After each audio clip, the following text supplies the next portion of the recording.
Hey, looks like we're live on Zoom. Now for live on YouTube. Good morning, everyone. My name is Sheila Corona. Welcome to Sassy Seer Sheila. Today is Wednesday. There we are. Yep. Wednesday, April the 16th, 2025. And I hope you're all doing well.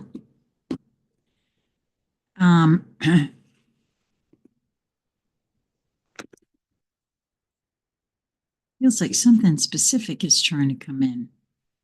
I'm not sure what.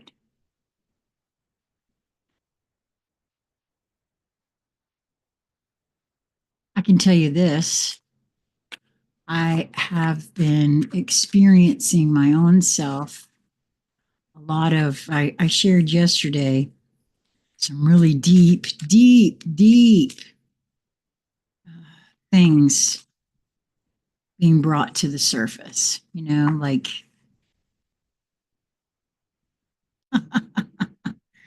of course, Epona's wild daughter would come up from the fairies.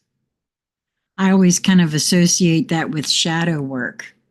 As you can tell, here I am just speaking on it, and there's Epona's wild daughter coming up. I don't know if anyone else is experiencing this. I know I am. Whatever this is at this juncture that's trying to surface for me is so deep and so old. Some of it may be generational that I can't put my finger on, but some of it has also been all the way back to so little that I have no cognizant memory of, like 1, 2, 3 years old, if you will. Trip the Light Fantastic, Dance with the Universe, card number 23, which is a 5 numerologically.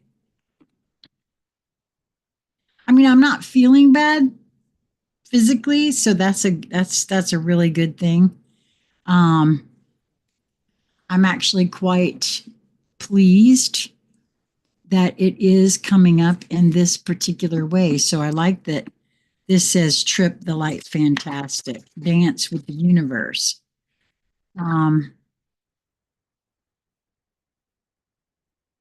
Because there's a part of me that feels like maybe we're getting to some really good and juicy stuff that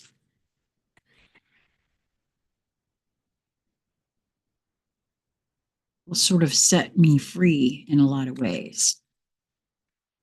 I don't know why that I said it like that, but that's how it feels. One. Ooh, fire, tribal fire, sun. Well, that's interesting. Fire, tribal fire, sun. Wow, that's a huge fire card, isn't it?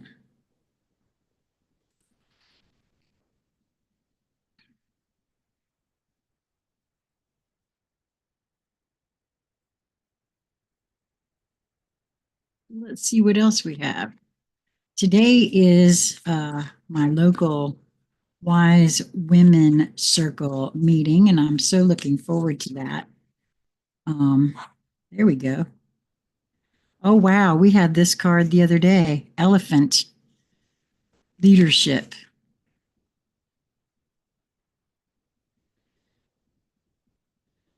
Ganesha is a remover of obstacles or the placer of obstacles in your path, depending upon what it is that needs to be addressed, right? So that's very interesting that come up today.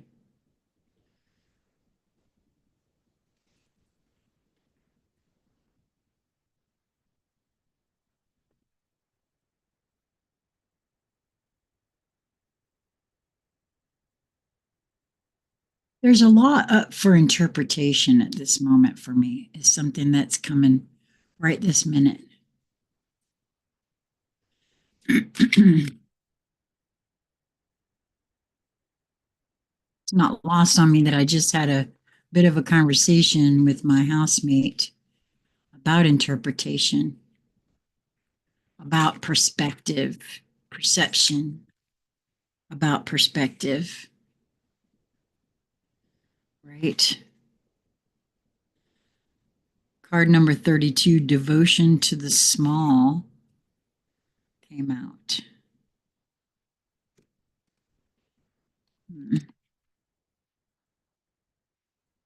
That's 2 5s now. Card number 23 is a 5 numerologically, and card number 32 is a 5 numerologically. The 5 for me is all about change. I think I shared yesterday that that's one of my primary fears, according to my Black Moon Lilith, being the shadow of order, which carries with it that primary fear. And since change is the only constant in the universe, yahoo.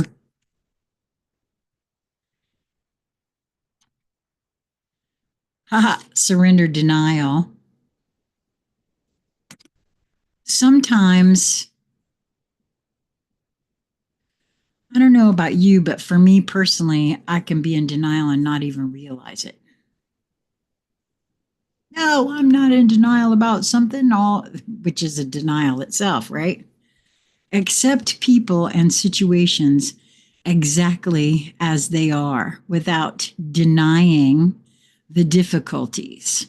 Then you can see clear things clearly and make the best decisions.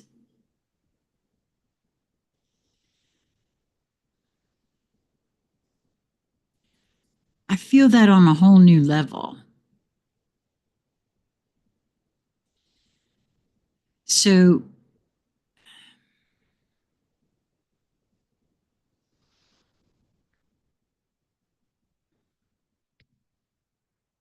there's something about, because we are each unique,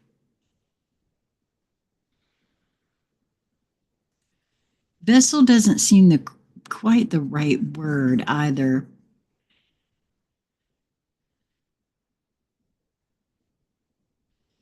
Container is not the right word.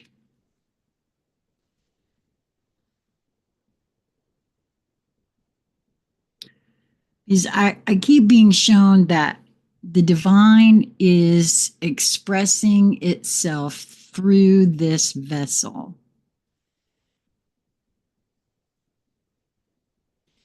And as it does so, all the little quirks, all the little experiences that I've ever had, that which calls itself Sheila has ever had, goes into that expression,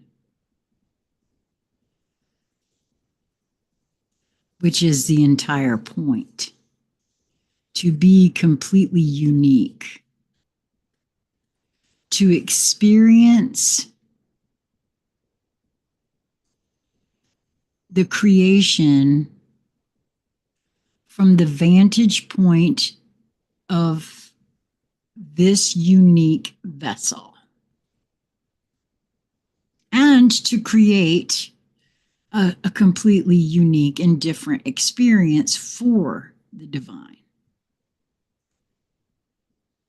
with the divine.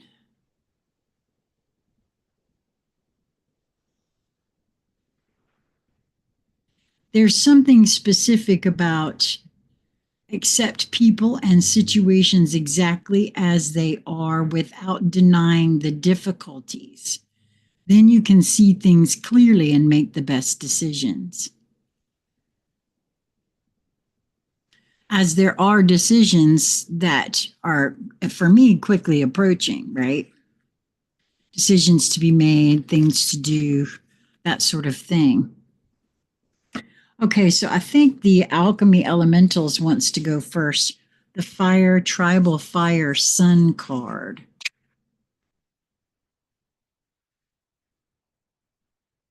Fire, tribal fire, sun is on page 18, which numerologically is a 9. Again, end of cycle.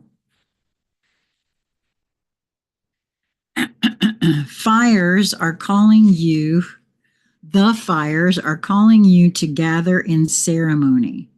You are being asked to facilitate a meeting of hearts and minds and spirits.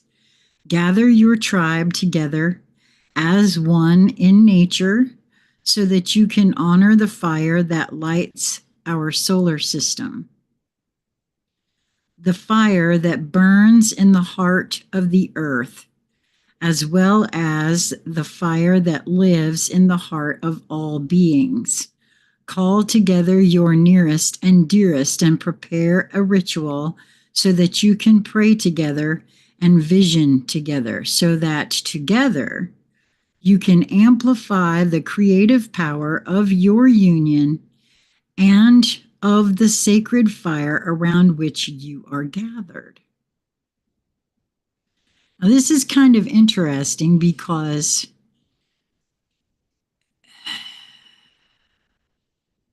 just prior to the pandemic, I was feeling called to have a gathering during solstice. Well, and at that time I was feeling equinox, the spring equinox. But I also felt like that was too short a time and was considering the solstice. And by the time the equinox came and everything really came out about what we were getting ready to move through, that just sort of went on the back burner. And when I say gathering, I mean all those who felt called to gather, to, you see, in August of, no, it wasn't August, it was in July of 2016, I felt to have a gathering, and we had 14 folks show up from all across the United States. And I have felt that again. Now, that's very interesting that this come up now. So I'm going to have to hold this card aside. I'm going to read this again for myself. The fires are calling you to gather in ceremony. You are being asked to facilitate a meeting of hearts and minds and spirits. Gather your tribe together as one in nature so that you can honor the fire that lights our solar system. The fire, and that's why I'm feeling summer, the summer solstice.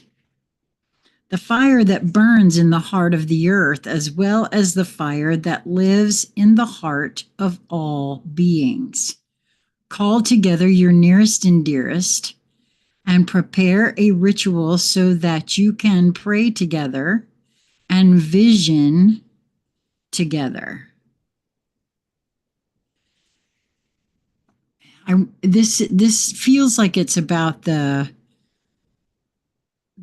community that I know I will at one point be a part of. Together, you can amplify the creative power of your union and the sacred fire around which you are gathered. Well, doesn't that sound interesting? I'm going to have to feel into that, do a bit of meditation about that, because that feels very huge to me.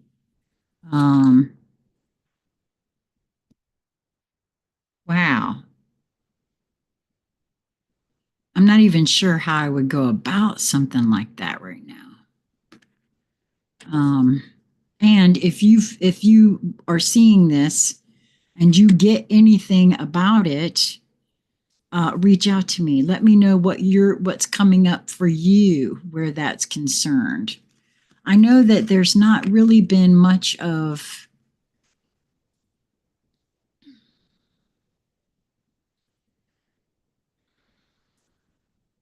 the community feel. I feel community, but on the channels here, there hasn't been a lot of feeling of gather. So I'm not quite sure what this is in relation to. So that's very interesting.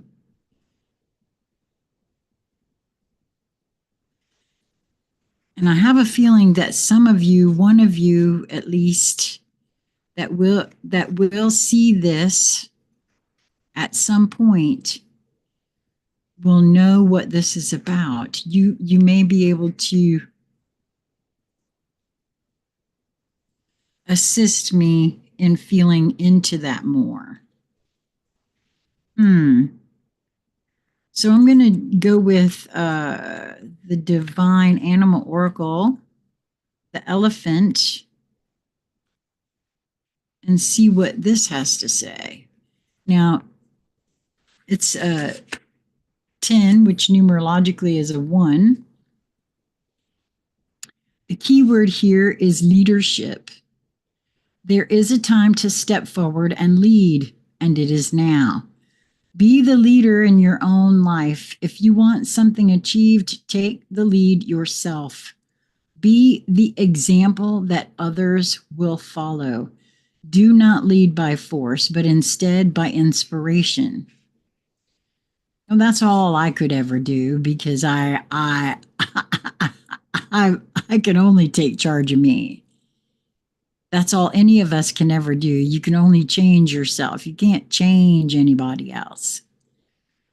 The Hindu god Ganesha was shaped from the earth by the goddess Parvati.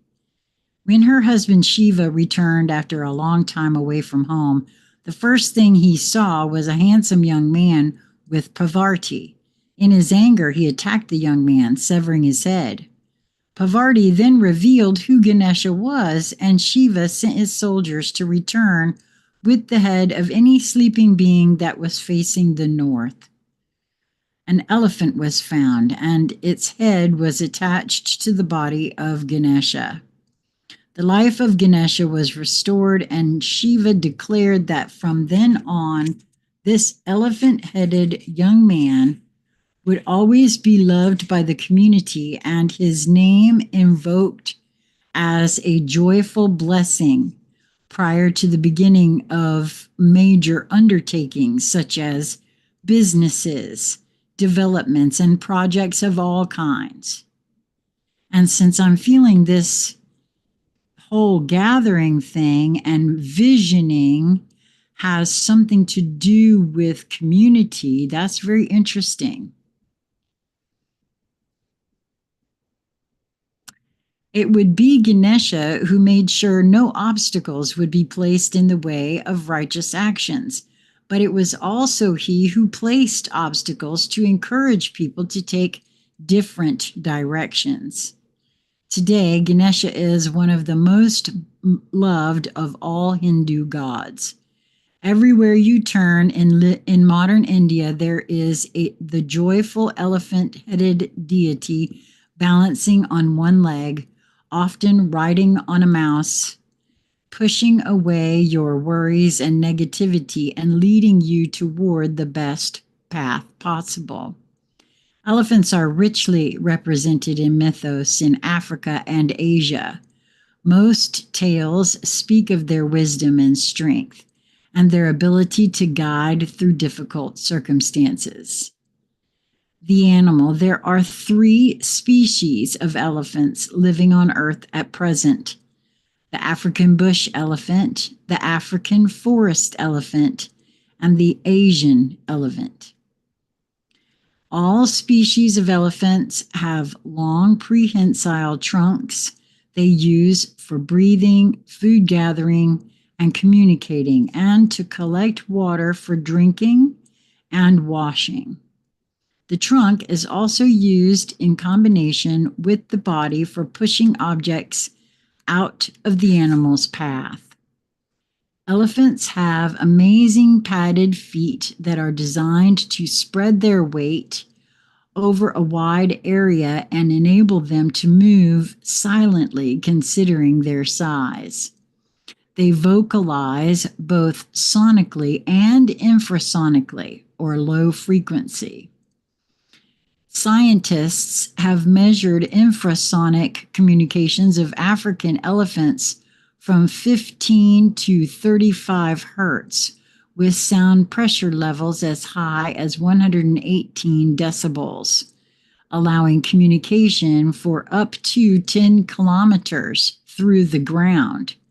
While humans may not be able to understand what these calls mean, they can certainly perceive the vibrations. Elephants live in family groups and often join with other family groups to form large herds. These are matriarchal and are led by an experienced older matriarch. She holds the landscape memory for the group, often being able to lead them to water in times of scarcity, and will be the organizer of defense if the group is threatened. Elephants are highly intelligent and demonstrate a rich emotional life. They openly mourn their dead and revisit the skeletons of those they once knew who have died. The magic. Elephant magic is powerful yet calm. It can be used when you wish to have obstacles removed or to move out of a limbo situation.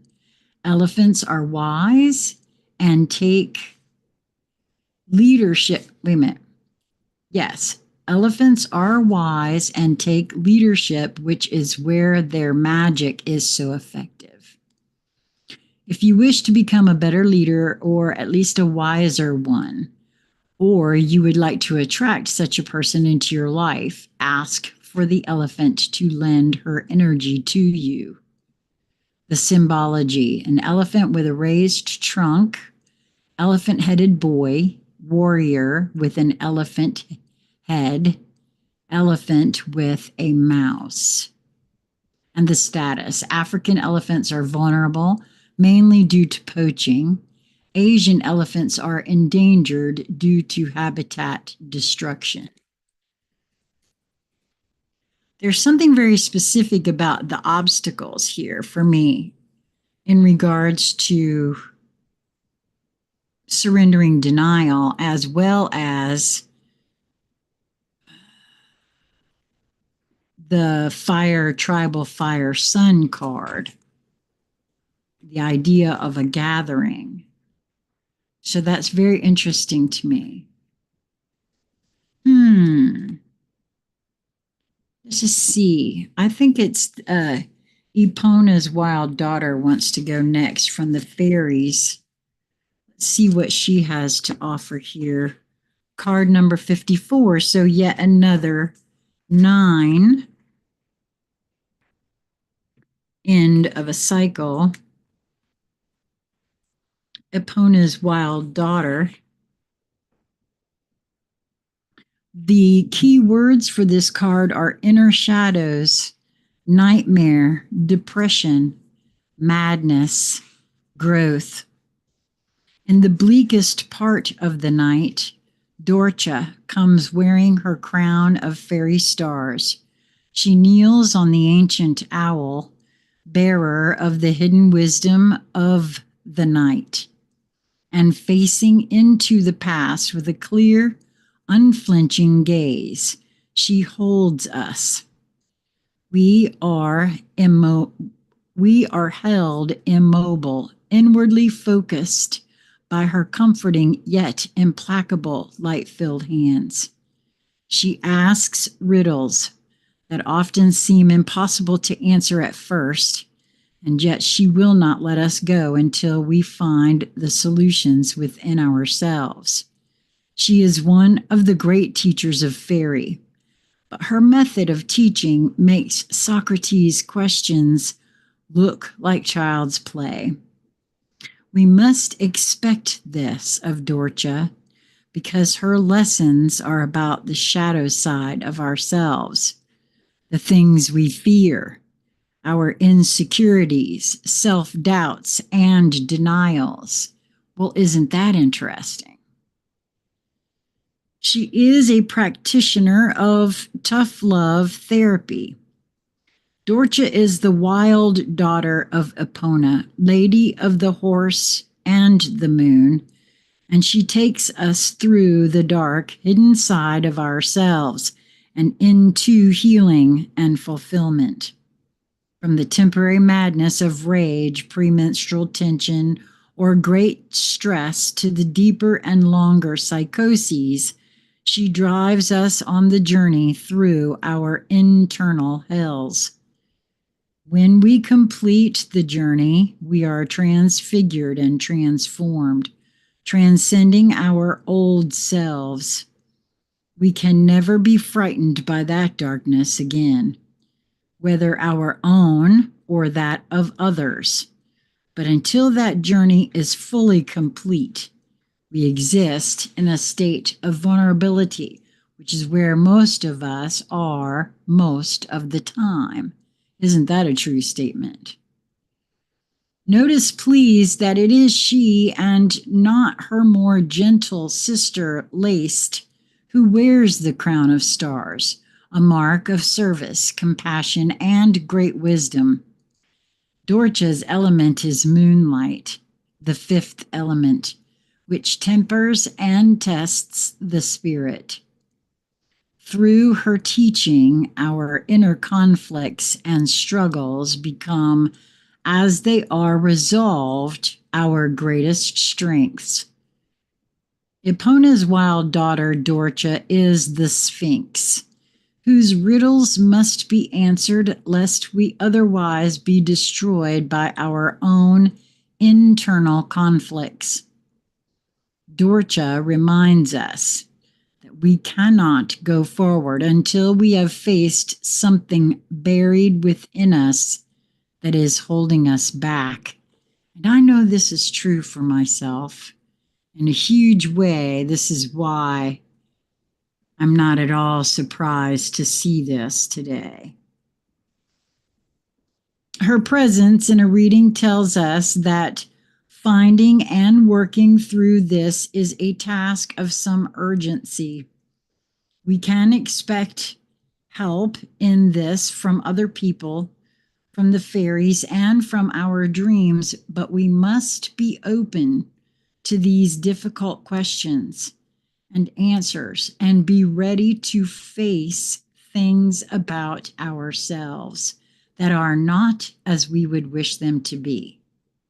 She urges us to heal the unresolved issues about who we really are and what we truly want to be. This is part of the required course in Self-Transformation 101 that we are all enrolled in here on planet Earth.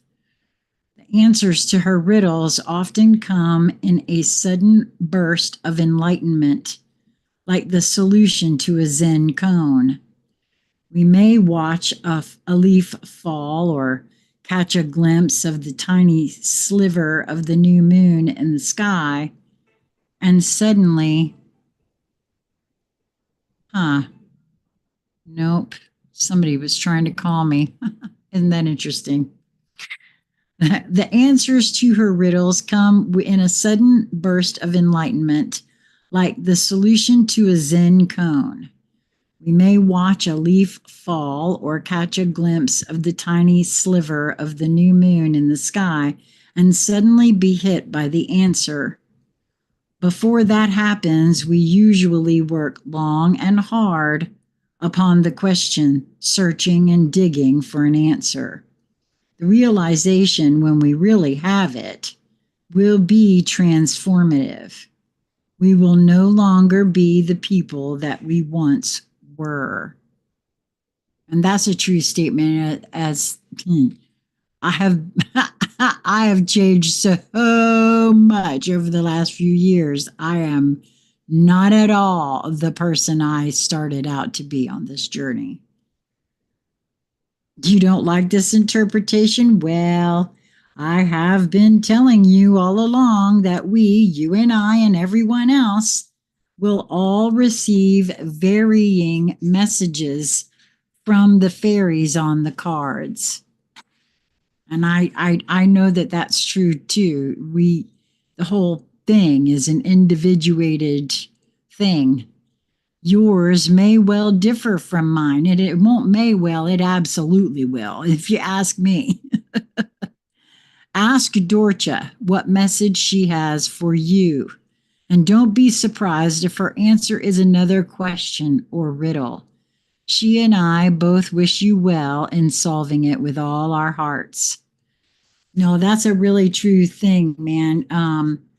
Because we are each so different and we understand everything from our oh, wait a minute, where did this one come from? There was a second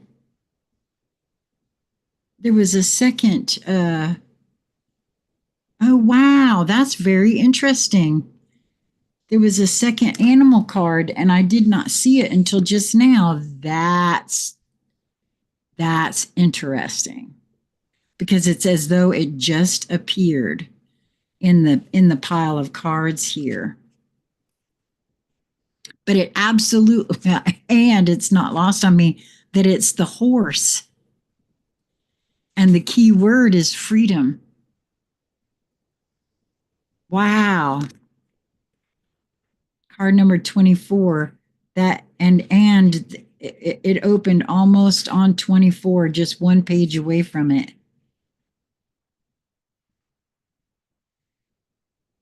Freedom. Horse. To be truly free, we must learn true independence.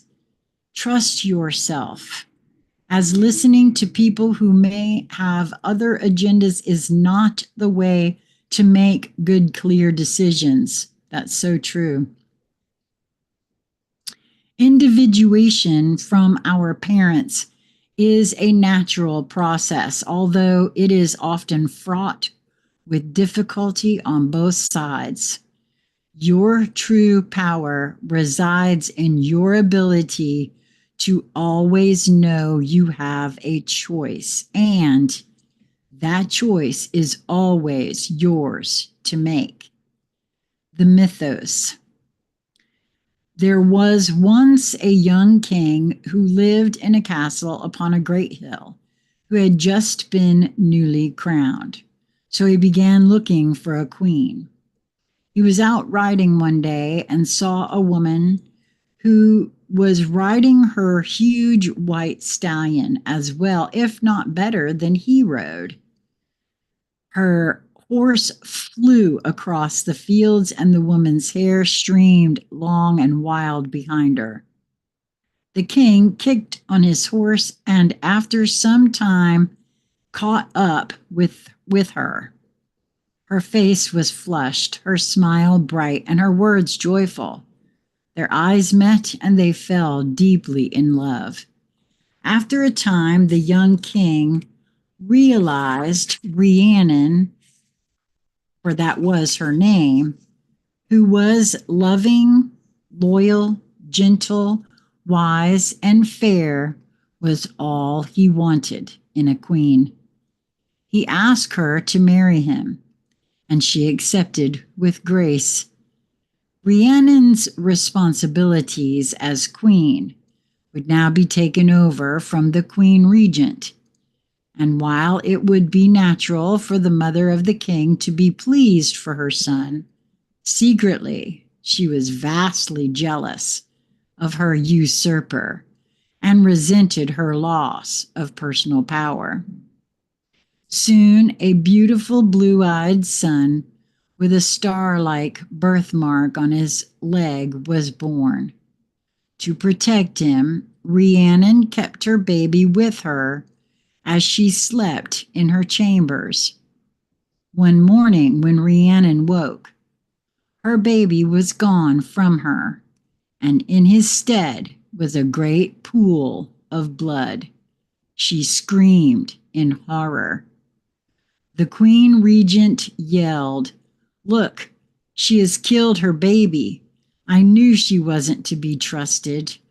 Rhiannon insisted the baby had been taken, but the Queen Regent was not to be convinced. The king asked Rhiannon where the baby was, but she confessed she did not know. Rhiannon's son had been kidnapped by the Queen Regent in the night. She had killed a chicken and used its blood to make the scene against Rhiannon. The Queen Regent had decided to raise the son as her own, and he was safe but hidden. Rhiannon was put on trial, and she made no defense, and so was found guilty of her son's murder. The king, still so in love with her, could not kill her, but instead sentenced her to a job that would bring huge shame to her every day. As the castle was up on a high hill, visitors were given a horse to travel to the top. Rhiannon's new job was to take the place of one of the hard-working horses and carry people to the top of the castle on her back. Every day she struggled with her guilt, never raising her head. She slept in the stables with the horses, curled up and crying. Rhiannon gradually became aware of the importance of the work that the horses did beside her. People couldn't get to the castle without them, and they bore the work with strength and focus. She also realized the horses were set free at night, and they ran, played, loved, and foraged, mindful of that moment. She decided that she too would follow their example, bearing the guests with strength and focus and enjoying her freedom at the end of the day instead of hiding in shame. On one of these evening walks, she saw the Queen Regent playing with a little boy in a lower courtyard of a farm. He was on a small pony. She thought the king must have remarried quickly. The small boy lost his balance and fell. The Queen Regent checked him over for cuts, and as she did so, the little boy's trouser leg was lifted. And I bet we're going to find out that the birthmark there on his leg was a birthmark in the shape of a star. Rhiannon realized this was her own son and that she had been tricked. She called the local people together to witness the boy and confirm the mark on his leg. Happily, the king had not stopped loving Rhiannon and reinstated her as queen, banishing his mother into exile. Rhiannon never forgot the lessons of the horses who had worked beside her, and from then on, no horse was a beast of burden in their kingdom, but instead a symbol of power and freedom. The mythos about horses or featuring horse deities encircle the world. Wherever horses were found or heard of, deities linked to horses include Epona, which we just had. That's quite interesting to me. Etane, Apollo, Poseidon, Recep, Suna, Odin, Neptune, and Equestor. Okay, that is too interesting to me. And not to mention, she's depicted on all fours there.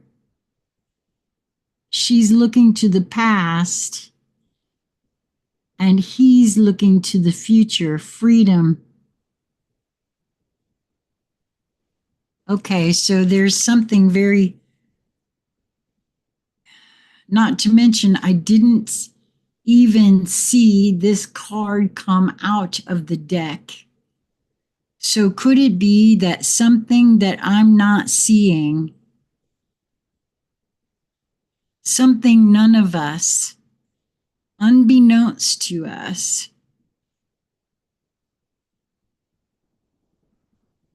can show itself at any time? Wow, would be the one thing.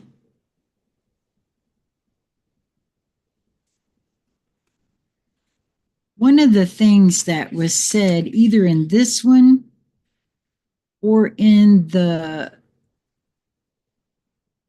one of these that I've read so far, there was something about being open, and I recall it coming in at the time, but I didn't say it. That is the most important thing one can do when considering things like shadow work is to be open to seeing deeply within self. So there's something about that. Wow. I'm sorry, but I did not know that Epona would come out is even mentioned in this card. That is so interesting to me. So the animal, besides the dog, there is perhaps no other animal that has shared such a close and integral relationship with humans. Horses have been a partner for humans in their discovery of the world, in wars, in the production of hunting of food, in the production and hunting of food, and as a riding companion. Without horses being domesticated, huge numbers of cultures would have found it impossible to trade, roam, discover, and conquer vast territories. The human race owes horses a debt it is impossible to repay. Horses in their current form evolved years ago and were domesticated.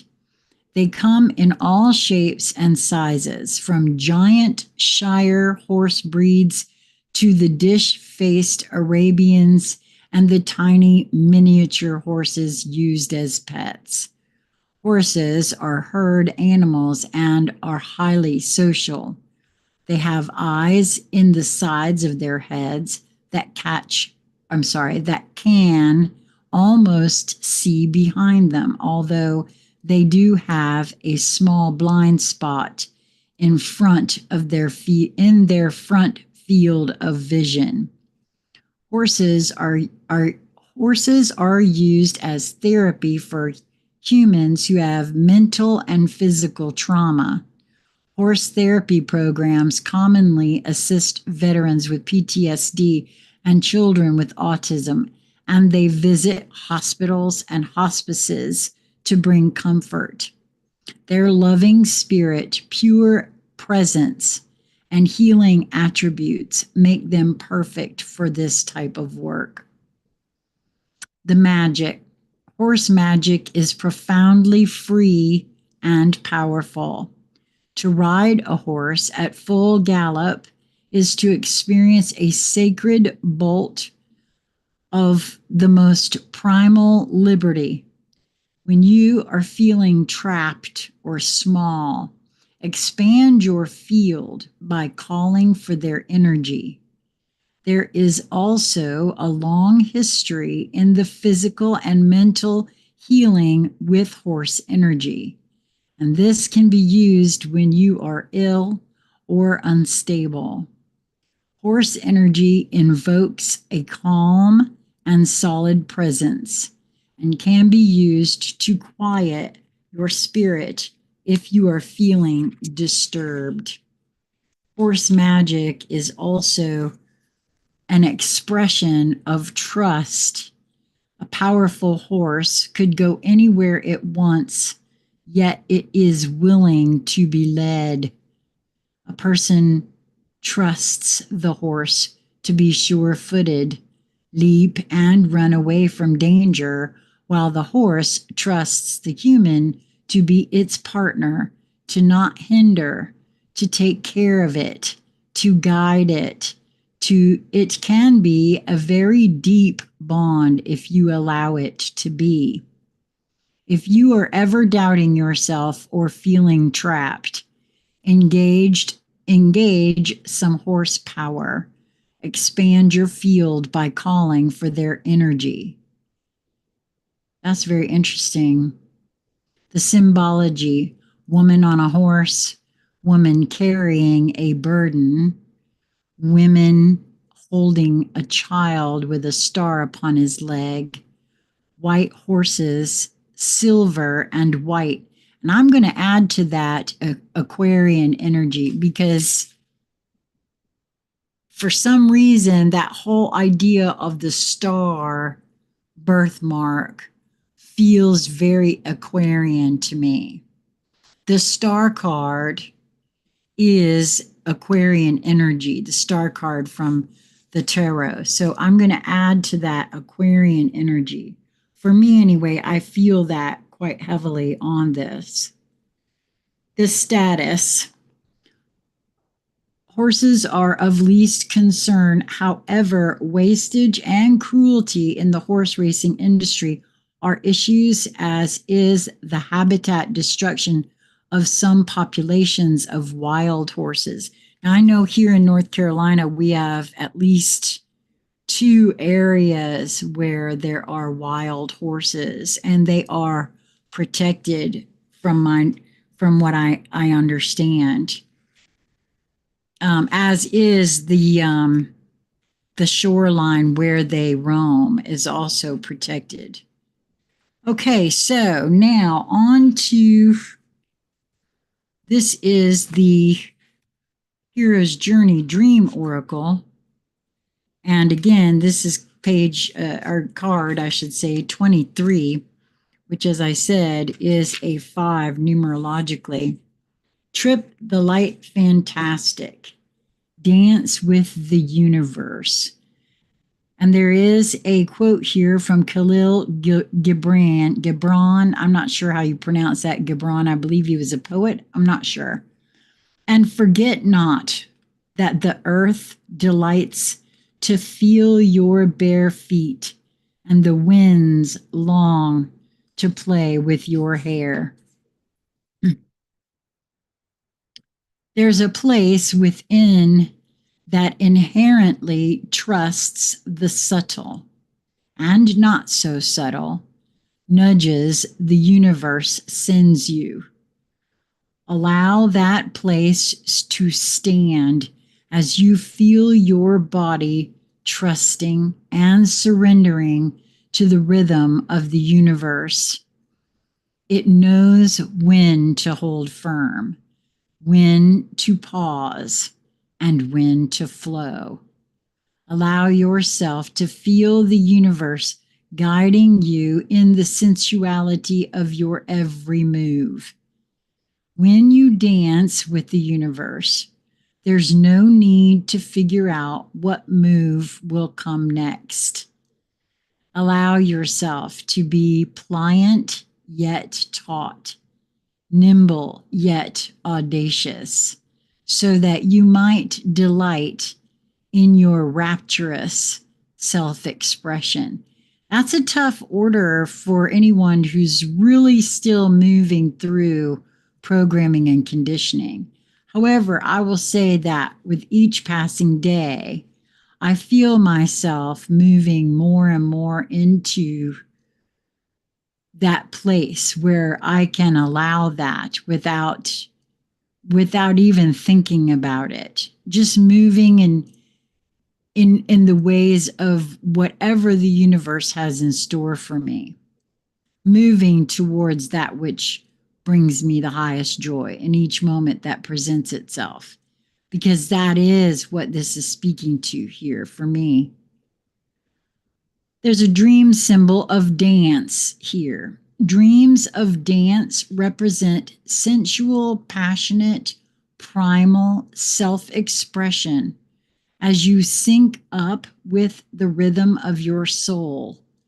This dream may be revealing your synchronicity with your inner masculine and feminine, and thus supporting you to have an even more harmonious, psychic, unified connection with the universe. This dream may be helping you to find your way to the dance floor of your life so you can let your wild, passionate self be the belle or the beau of the ball. And there is a mantra here. I celebrate each twirl, dip, and flip as I dance with the universe in ecstatic jubilation. Wow. And I say, why not? What you got to lose? Yeah. Oh, I love that. Okay. And so the final card here is Devotion to the Small, which is also a card 32. Again, a 5, which is all about change. She bows, she honors growth. She sees that within the smallest flower there is the teaching of the earth, the gospel of Gaia, the mystery of life demonstrated.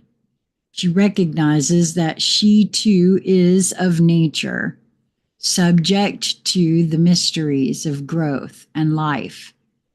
That in honoring nature, in taking pleasure in life, she opens her heart to allow great creation to happen through her. This is the feminine wisdom, alive in men and women with open hearts. There is an innate wisdom within you that understands this devotion to the Earth Mother, as an important step in fulfilling your spiritual destiny on this planet. She is speaking to you now, letting you know that there is a small change happening. But let's see, wait a minute. Yes, a small change happening, something that is growing within you that you may recognize but not think is so important. Yet she tells you now that it is very significant.